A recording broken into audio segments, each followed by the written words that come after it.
दर्शक हो, आता पाहणार आहोत एक विशेष बातमी।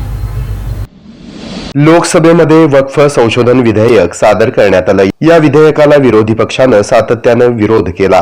हे विधेयक आधी संयुक्त संसदीय समिती अर्थातच जेपीसी कडे पाठवण्यात आलं होतं। त्यावर सभागृहामध्ये 8 तास चर्चा केली जाणार आहे, त्यानंतर निर्णय होईल। मात्र त्याआधीच भोपाळमध्ये जल्लोष पाहायला मिळाला। मध्य प्रदेशच्या राजधानीमध्ये मुस्लिम महिलांनी वक्फ विधेयकाचं रस्त्यावर उतरून समर्थन केलं।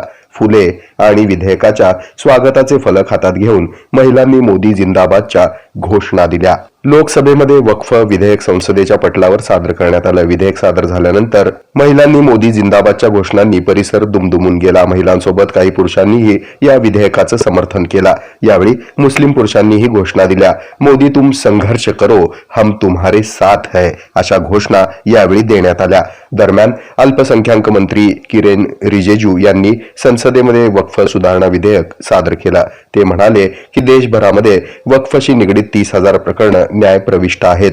तसंच जगातील सर्वाधिक जमीन वक्फ बोर्डाकडे आहे। तरीही मुस्लिम गरीब का आहेत? या मालमत्तांचा वापर गरीब मुस्लिमांसाठी व्हायला हवा होता, असंही ते म्हणाले। हे आहे मेट्रोकास्ट केबल नेटवर्क आणि आपण पाहत आहात द न्यूज प्लस बरच काही।